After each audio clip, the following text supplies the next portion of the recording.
Hi folks, Lou here to talk about rights for intellectual property, briefly, just about work for hire. Now what work for hire is that you do some work for a lump sum, although it could be paid to you in payments, and then you have sold all rights to whoever's bought it. They can do whatever they want with it. There's nothing you can do about it. You can't reuse it yourself unless you made that part of the deal somehow. And it's very common nowadays in role-playing games. You see these books that are 100,000 words and so on. The author usually has been paid 2 to 5 cents a word for that material and sold all rights.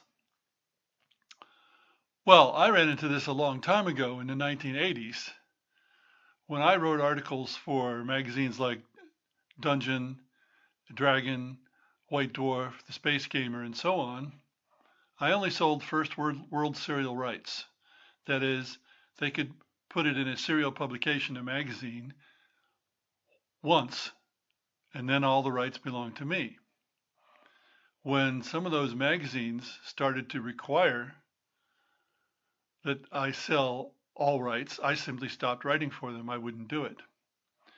That happened generally with all of them, and that's one reason why sometime in the early 80s, I stopped writing magazine articles for these big magazines. Of course, that was also a time when I decided to bail out of the hobby entirely and just play Dungeons and Dragons with my friends for about 20 years. I had other things I needed to do, like make a living.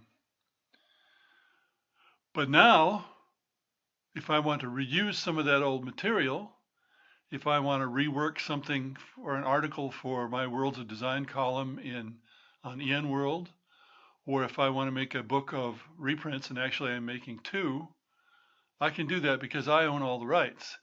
If I had sold them as works for hire, if I'd sold all the rights to them, then I wouldn't be able to do such a thing. So my recommendation to you is just sell as few rights as possible. Now, in some cases, this may mean you can't sell your work because some places will not do anything without buying all the rights. But remember, many things are negotiable, so you might be able to work around it. In the case of EN World, I wouldn't be writing that column if they wanted all the rights. All they've done is say that they want a year space between when the article is published and when I can do something else with it. And that seems fair enough to me, and that's my deal. So I now have about half a year of those columns available to use, and as time passes, I have more and more. Thanks for listening.